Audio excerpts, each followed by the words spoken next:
Hey guys, how's it going? Hope you're doing well. My name is Crown, and today I'm going to read you some very interesting stories that I hope that you're gonna love. And now, without further ado, let's go!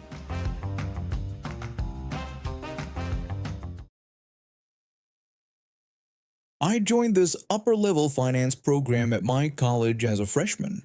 The program had us acting as financial advisors for underprivileged adults in the community for free. It was set up with two components. You could take it as an actual class for credit, which meant more work, or join it as an extracurricular club, less demanding but good for the resume.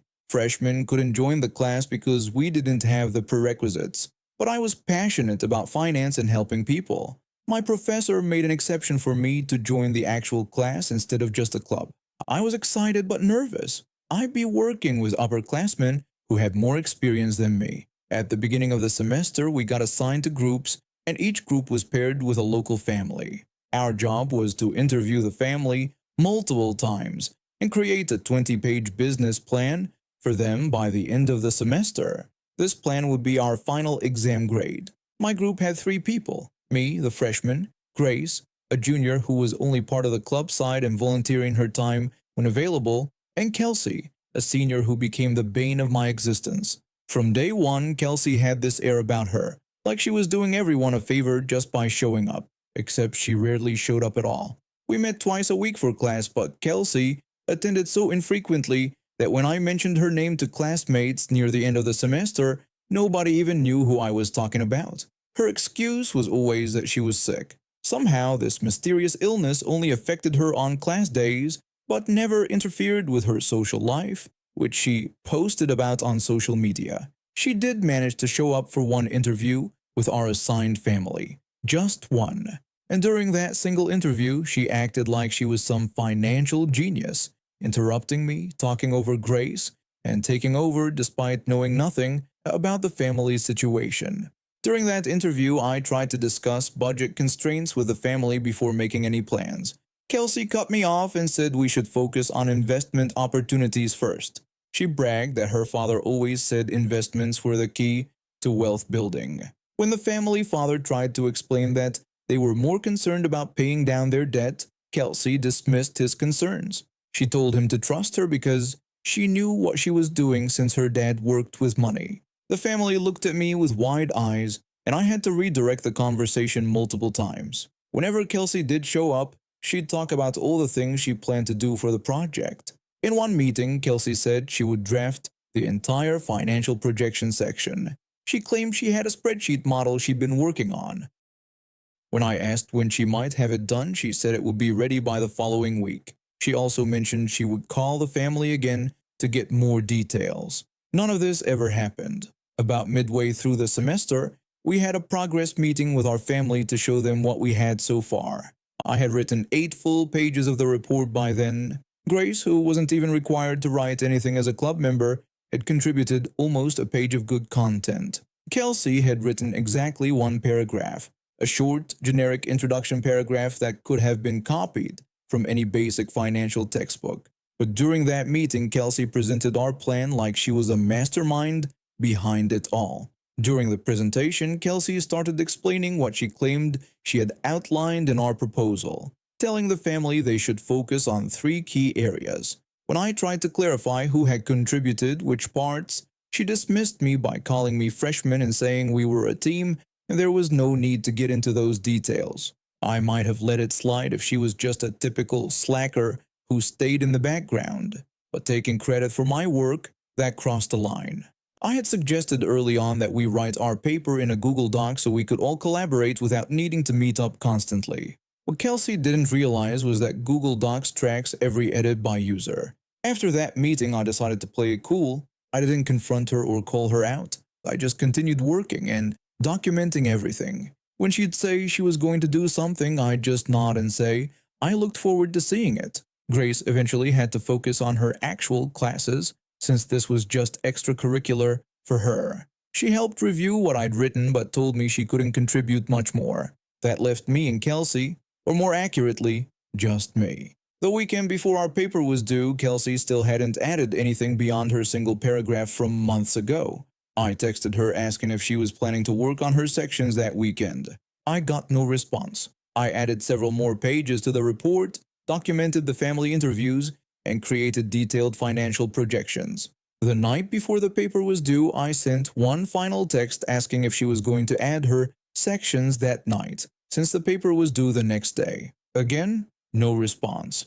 At this point, even if she suddenly decided to start working, she couldn't possibly match the hours I put in. Plus, she'd missed most of the family interviews, so she didn't even have the necessary information to write anything meaningful. I sent an email to my professor explaining the situation. I told her that Kelsey had only written one paragraph of our 20-page report, and that I could prove this through the Google Docs edit history. I explained that with a deadline approaching, I didn't think I could finish all the remaining sections myself and would like to request an extension. A few hours later, my professor replied saying she would handle the situation and asked me to come to her office the next morning. The following day, while I was sitting in another class, my phone started blowing up. Texts from Kelsey, calls from Kelsey, more texts. I took my time walking back to my dorm after class, letting her wait a little longer.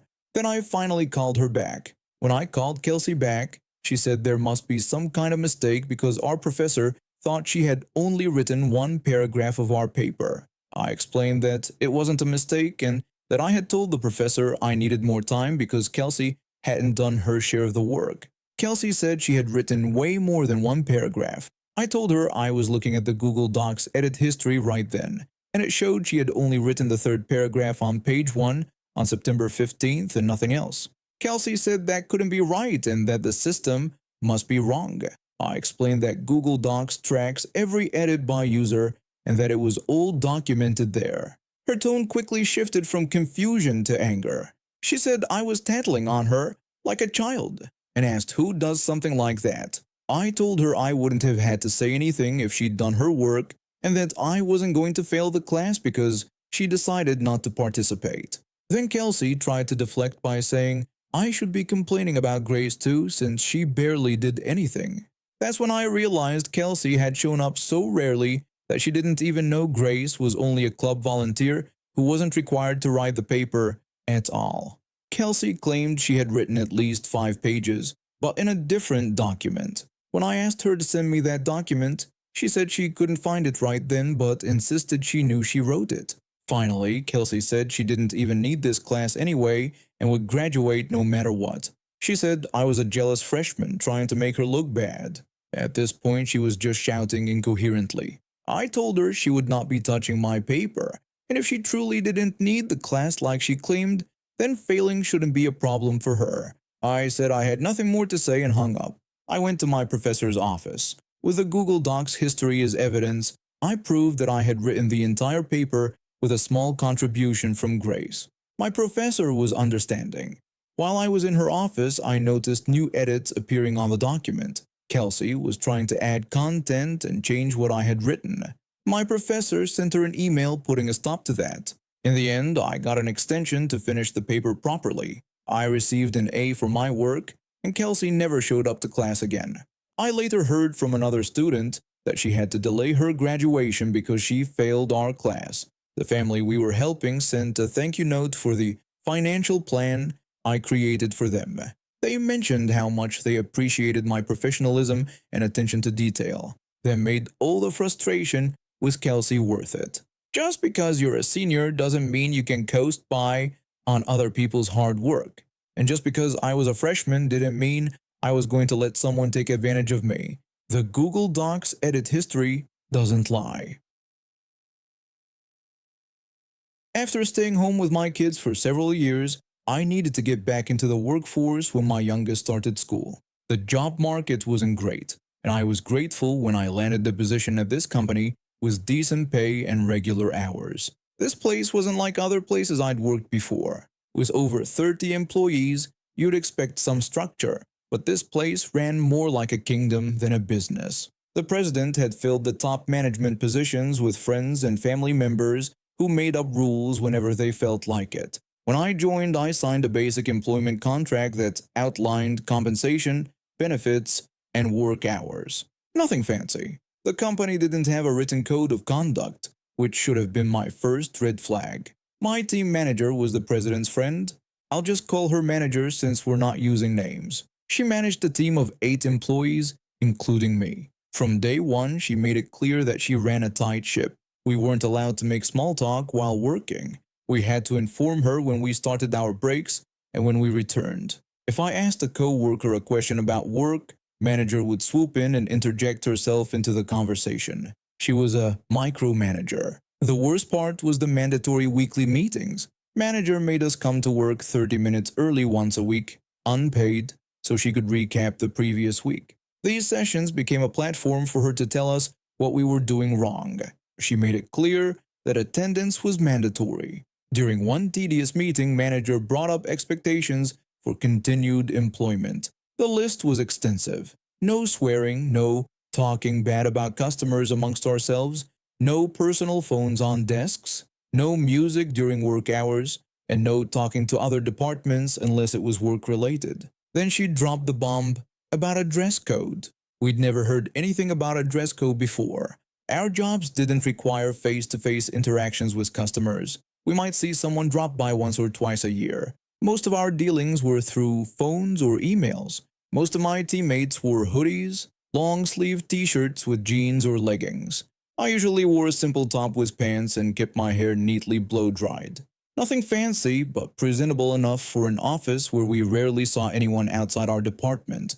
Manager noticed our casual attire and told us we needed to dress better and more professionally to maintain the company's image. She paused before advising us to dress not for the job we had, but for the job we wanted. She then made us all sign a document listing the topics discussed at the meeting, including this new dress code that wasn't really a dress code but more her personal opinion on our appearances. When I drove home that evening, her words kept echoing in my head. I texted a few of my colleagues, and we planned some malicious compliance for the following day. Next morning, I put my hair in a messy bun, wore my Costco leggings, and my husband's old oversized t-shirt. This was how I dressed when staying at home with my kids. Comfortable and practical. I walked through the office door the next morning, and manager's eyes widened. She asked why I was dressed like that. I told her she had asked us to dress for the job I wanted, and I wanted to go back to being a stay-at-home mom because I loved staying at home. Manager said that wasn't what she meant. She had meant bigger aspirations and goals. I had to bite my lip to keep from laughing, but we were just getting started. My colleague walked in wearing full workout gear, leggings, sports bra with a mesh top, and running shoes. Manager questioned her choice of outfit, and my colleague told her she was dressing for the job she wanted, to be a personal trainer. Before manager could respond, another colleague walked in wearing her full anime costume from the convention she'd attended the previous weekend. Manager told her that she couldn't think that was appropriate for work. My colleague replied that she wanted to be a professional cosplayer and was dressing for her dream job. The last colleague to join our rebellion was a quiet guy who rarely spoke up in meetings. He walked in wearing a t-shirt with expletives printed all over it. Manager told him to take it off, saying that language was not acceptable in the workplace. He told her that he wanted to be a rapper and this was appropriate attire for his future career. The manager's face turned red. She was about to start yelling when the president walked by our department. The president asked what was going on and if Halloween had come early this year. We told him what manager had said about dressing for the job we wanted.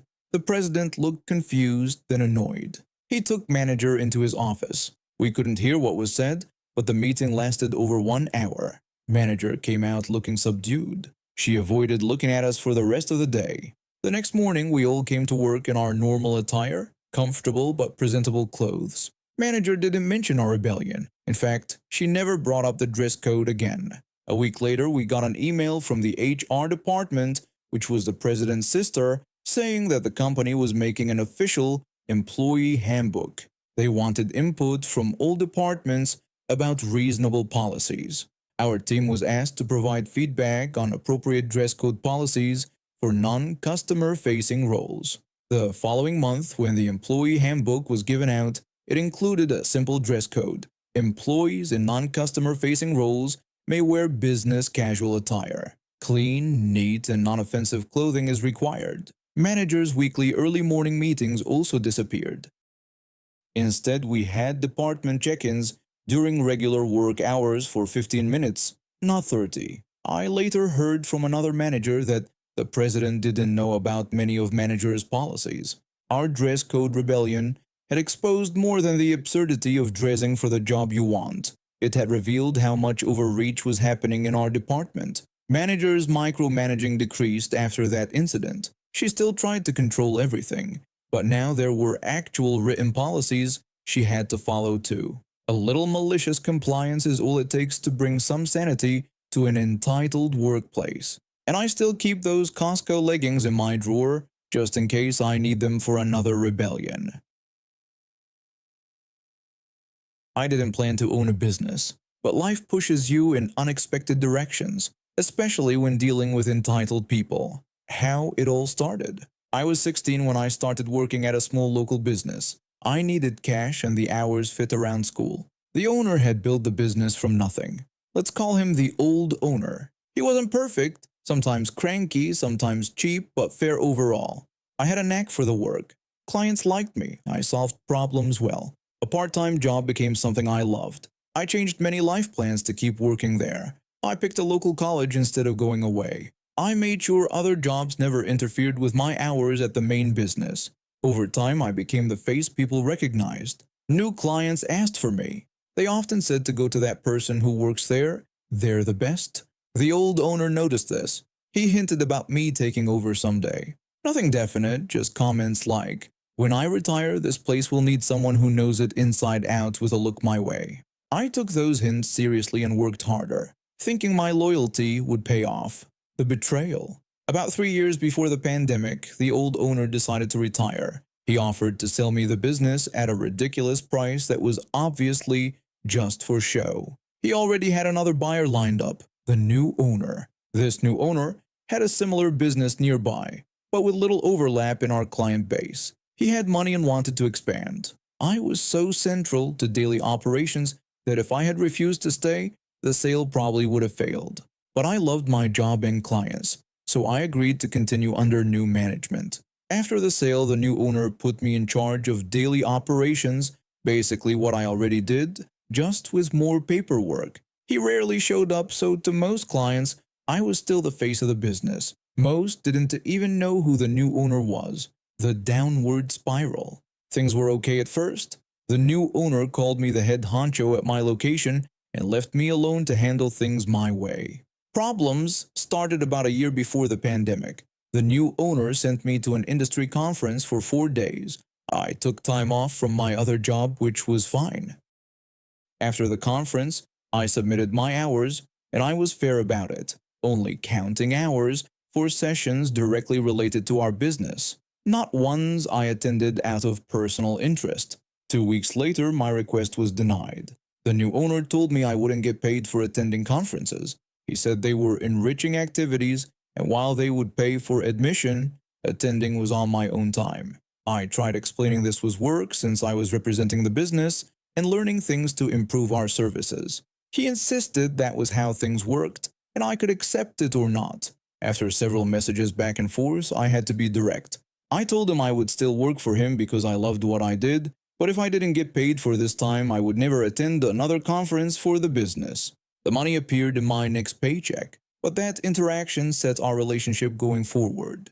He would try to cut corners at my expense, and I'd have to push back for basic fairness. When the pandemic hit, then the pandemic happened, and everything shut down. Clients were still charged monthly fees, but we couldn't provide services. Worse, the new owner had switched to a new payment system I hadn't been trained on, so I couldn't help clients who wanted refunds. I suggested we move to virtual services to keep helping clients during the shutdown. His response surprised me. The new owner told me I wasn't the boss. He reminded me that I had my chance to buy the business and turned it down. He said he was in charge and told me to back off and do what I was told. My phone rang constantly with clients asking for help with memberships and bills. I couldn't do anything for them. That's when I knew I needed to take control of my future. Over the next 2 months, I researched business structures and learned about starting my own company. Quietly talked to other staff about my plans. continued giving 100% to clients through virtual services, built a website and social media presence. What the new owner didn't know was that from working at home on back-end systems, I had contact information for every client, names, email addresses, and phone numbers. The great escape. I waited until the end of a service month. I didn't want clients to lose value from what they'd paid for. On the last weekday of the month, I told staff to tell clients to check their emails at the end of the day. When work ended, I launched everything at once. Emails to all active clients, text messages through a mass texting service, social media accounts and website, and had trusted clients ready to spread the word. Within 15 minutes, my phone exploded with activity. Over 50 emails, non-stop calls, and our social media accounts filled with local people talking about it. Many clients told me they were calling the new owner to cancel. We hosted a Zoom meeting that evening for questions. We decided to take the weekend to sort out confusion and officially open Monday. An hour after my announcement, the new owner sent a mass text saying he was shutting down immediately. When the pandemic started, the business had about 50 active clients. On my first day, I had 75 signed up. Many former clients who had left told me they stopped because the new owner was difficult to deal with. They were happy I was running my own place. The aftermath. I never wanted to be a business owner. I was happy working for someone else if treated with respect. If the new owner had been decent, the original business would still be thriving with me running it. Instead, he was entitled and disrespectful, treating staff and clients poorly to squeeze out more profit. He lost everything because of it. We've been in business for almost 2 years now. We've nearly tripled the client numbers the new owner had and become an important part of our community. All because someone thought being an owner meant treating people however they wanted. And now we have reached the end of today's stories. Thank you for watching, and see you next time.